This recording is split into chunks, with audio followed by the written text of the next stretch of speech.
child lost his mother in the middle of a bustling shopping mall, tears rolling down his cheeks. In the midst of the rushing crowd, an ordinary middle-aged security guard walked over, not knowing that this small decision would change the world, changed his life forever. A thank you letter from a strange mother opened the door to opportunities he never dared to think of.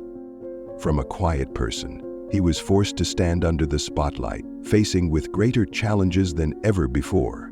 But sometimes, it's simple kindness that is the guiding light to extraordinary things.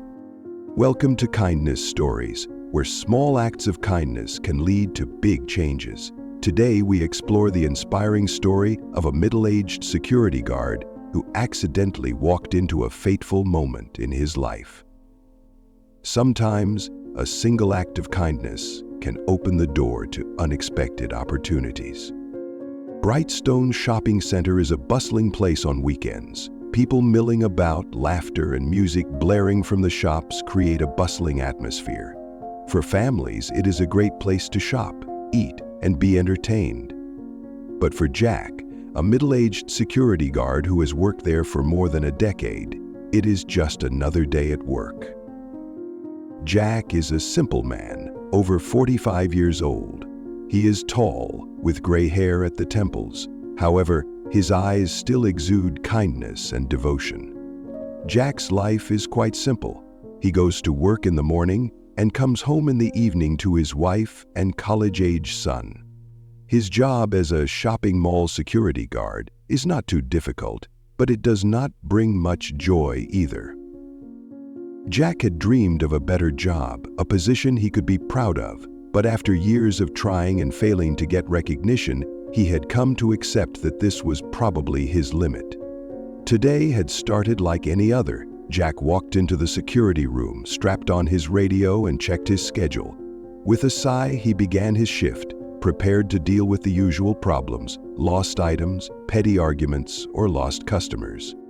In the afternoon, as the sunlight slowly turned to a pale yellow, Jack noticed that the crowd was starting to grow. He patrolled the second floor where the toy stores and children's play areas were located. This was one of the busiest areas of the mall, and it was also the place where minor incidents often occurred. As Jack walked past the toy store, he suddenly heard a small cry coming from the end of the hallway. The cry was faint but repetitive, as if a child was trying to find someone. Jack stopped, listened more closely, and walked toward the sound. It came from a girl. As he expected, in the corner near the bench at the end of the hallway, a little girl about 5 years old was standing, huddled, rubbing her eyes from crying. Her lovely pink dress and small white shoes made her look even more pitiful. Jack bent down, trying to speak in the softest voice possible. "What's wrong, kid? Are you lost?" The little girl nodded, tears rolling down her cheeks. Her voice choked up. "I can't find my mom. I'm scared." Jack quickly reached out his hand and said softly, "It's okay. I'll help you find your mother. Let's sit here for a while. Do you remember what your mother was wearing?" The girl, after a few minutes of regaining her composure, began to describe. Her mother was wearing a green shirt and a white hat.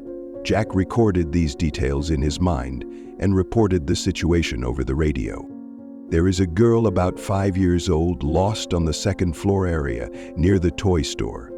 Her mother is wearing a green shirt and white hat. Please announce over the loudspeaker system and assist in the search." "Lodes," snorted Miles. After making the announcement, Jack led the girl to the nearest security room where she could sit down and have a drink. He continued to talk to her to help her not feel too scared. She said her name was Emily, and that today the whole family was going to the mall to celebrate her grandfather's birthday. Emily's innocent story made Jack feel emotional.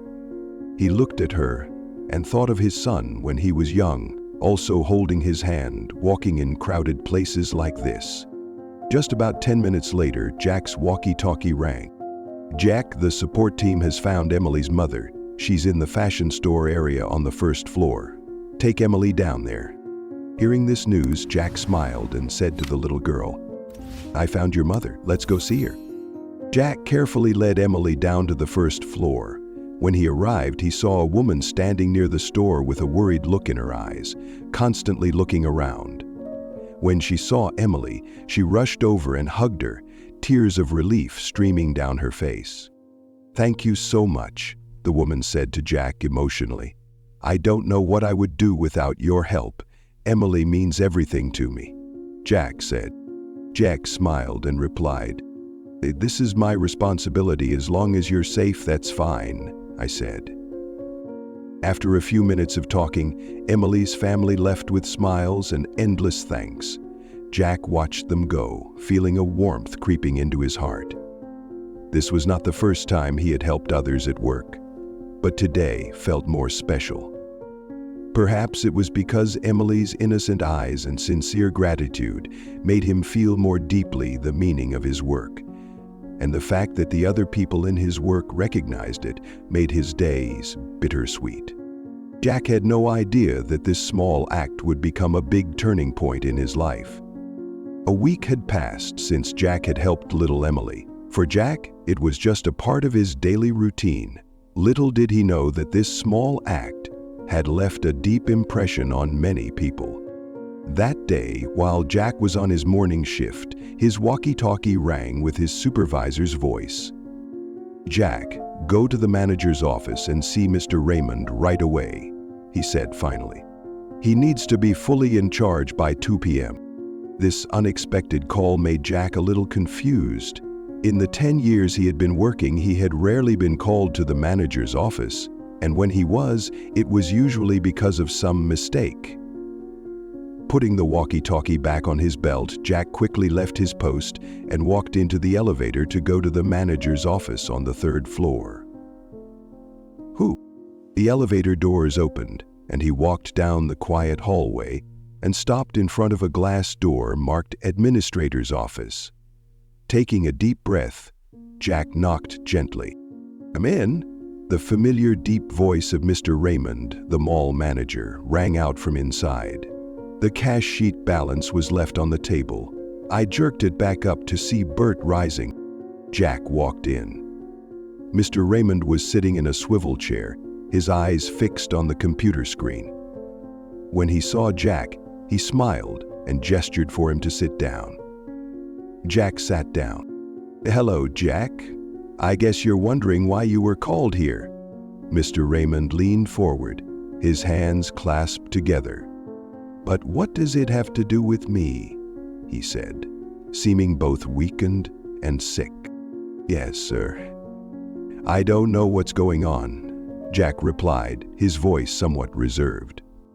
Mr. Raymond smiled slightly, leaning back in his chair. "Last week I received an email from a client.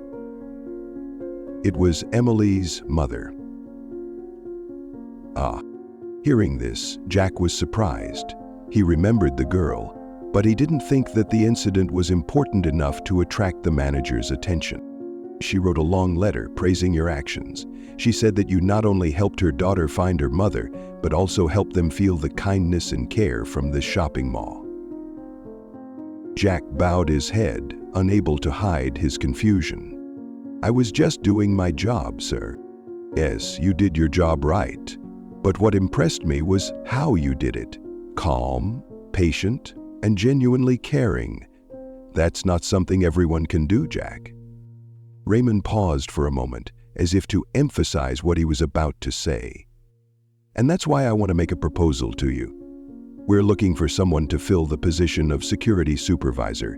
That person will be responsible for managing the security team, training new employees, and ensuring that security procedures are followed properly. I think, Jack, you're the best person for the job." Mr. Raymond's words stunned Jack. He had no idea that helping a little girl would lead to such a great opportunity. In his 10 years of working, he never thought he would be in a management position. "I don't know what to say, sir," Jack hesitated. "You don't have to answer now," Mr. Raymond smiled. "Go home and think it over. If you accept, the door of opportunity will always be open to you." Jack nodded, thanked Mr. Raymond, and left the office. His heart was pounding, filled with mixed emotions. That evening, Jack returned home with a heavy heart. When he entered the kitchen, he found his wife, Sarah, preparing dinner. The aroma of roasting meat filled the room, but this time Jack paid little attention to the smell. Sarah looked up at her husband, immediately noticing the strange look on his face. "What's wrong today? You look stressed." Jack sat down at the table and sighed. "They want you to be a security guard." Sarah's eyes widened in surprise. Then a smile appeared on her lips. "Really? That's good news, brother." "I don't know, Sarah," Jack shook his head. "I've never been a manager.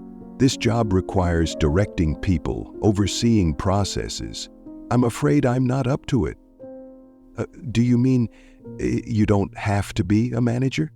Sarah put down the knife, sat across from Jack, and looked him straight in the eye. "Do you remember the time our son went to school far away? At that time you were also worried, afraid that he wouldn't be able to take care of himself. But how did you encourage him? So what did you do?" Jack looked up, remembering that moment. He had told his son that he would never know what he could do if he never tried. "Then why do you doubt yourself?" Sarah took Jack's hand. "I know you can do it. You've been a security guard for 10 years. You know the job better than anyone. It's about time you took charge." Sarah's words were like a ray of light that pierced Jack's mind. He was silent for a moment, then slowly smiled. "You're right. I told him to try. Maybe it's time I did too." That night, Jack sat alone in the living room, thinking about everything that had happened. The image of little Emily and her mother's smile appeared in his mind. It was a moment that made him realize that sometimes a small action can create a big change, and perhaps this was the opportunity he had been waiting for 10 years. The next morning, Jack walked into the mall with a completely different mindset. Before starting his shift, he walked into Mr. Raymond's office. "I accept the supervisory job, sir. I will do my best." Raymond stood up and shook Jack's hand. "I know you won't let me down." That day, Jack not only had a new role, but he also had a new vision of himself. He realized that courage is not the absence of fear, but the willingness to act in the face of fear. Time flew by faster than Jack thought. It had been 3 months since he had officially taken up his role as a security supervisor at Brightstone Mall. It had been 3 months filled with challenges, stress, but also with learning and growth.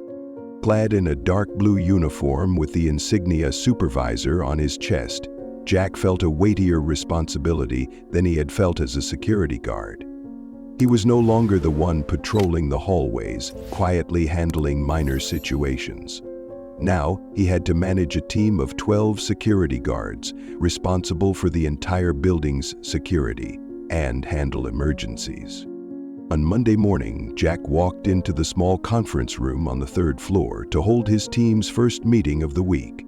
Jack had always been the one sitting and listening to instructions from his superiors, but now he was the one standing in front of everyone to speak. That feeling had made him nervous in the early days. However, today, standing in front of 12 pairs of eyes looking at him, Jack felt more confident. Ralph Perkis's for "Hey everyone, we have a busy week ahead. The mall is having a big promotion this week, so there will be more customers than usual.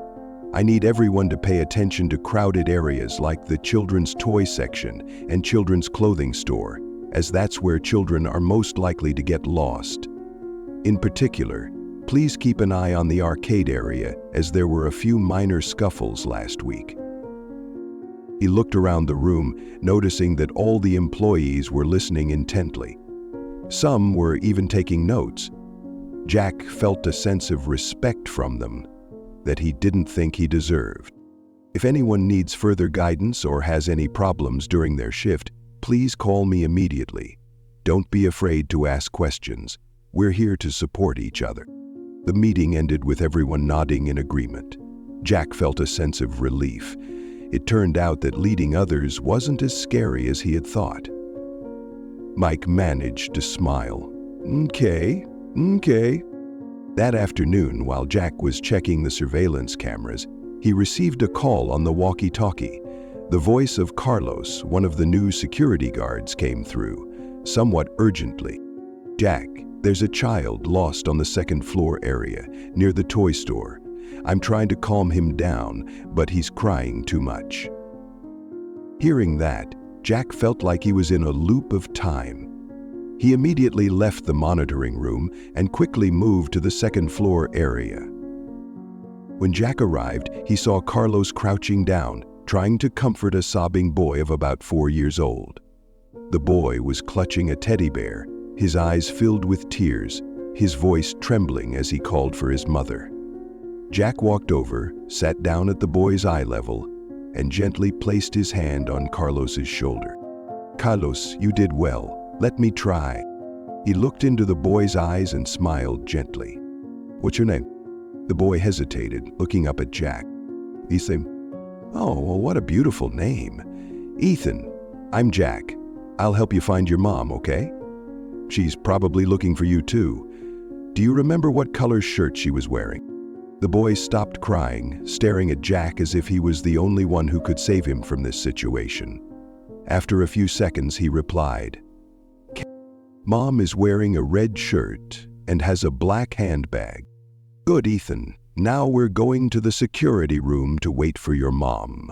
Carlos will radio to find her, okay?" Ethan nodded, holding Jack's hand tightly. Looking at the boy holding his hand, Jack suddenly remembered the little girl, Emily. Same corner of the hallway, same lost child, and same moment. He chose to act with kindness. As he led Ethan to the security room, Jack couldn't help but realize one thing. His life had changed since that day. He was no longer a silent protector, but now he was someone with the ability to lead, support, and inspire others. Less than 20 minutes later, Carlos's voice came over the intercom. "Jack, I found Ethan's mom. She's near the fashion store on the first floor. They're on their way to the security room." "Huno Ninu." Jack sat next to Ethan, smiling in relief. "Hear that, Ethan? Your mom is coming." Minutes later, the mother rushed into the security room, her face full of worry. When she saw her son, she almost burst into tears and hugged him tightly. Thank you so much, Pui." The mother kept repeating her thanks, tears rolling down her cheeks. Then she rose from her seat and pointed to the program. Jack just smiled and stood up quietly. He didn't need any more compliments. For him, this moment was reward enough. He felt the first pulse of sensation pass. The next problem was getting that pulse started up again. That evening, when Jack got home, he sat on the sofa and looked at the family photo on the shelf. It was a photo taken on his son's 10th birthday. Next to the boy were Jack and his wife, all three of them smiling brightly. Jack remembered the hard days of trying to build a stable life for his family, and now he felt proud that he had dared to change. Sarah walked out of the kitchen, holding a cup of hot tea, and placed it in front of him. She looked at him lovingly. "You did great, Jack." Jack looked up at his wife. "Yeah, I think so. I never thought I could do it, but now I believe kindness can take us to unexpected places." Sarah smiled softly, sat down next to him, and rested her head on his shoulder. They both sat in silence, enjoying the peaceful moment in their warm little house. Sarah frowned. Jack's life has turned a new chapter. From a silent guard, he has become a security supervisor, a man respected by his colleagues, a man capable of leading his team, and, above all, a man who realizes that kindness not only helps others, but also brings good things to himself. The message of the story is clear and profound. Kindness, no matter how small, can change lives in unexpected ways. Thank you for following Kindness Stories, where small acts of kindness can create extraordinary things. Today's story is a reminder that sometimes just a moment of caring can change a life. If you believe in the power of kindness, don't forget to like, share, and subscribe to the channel to spread more meaningful stories. Remember, you too can be the source of a miracle. See you in the next stories, where kindness always leads the way.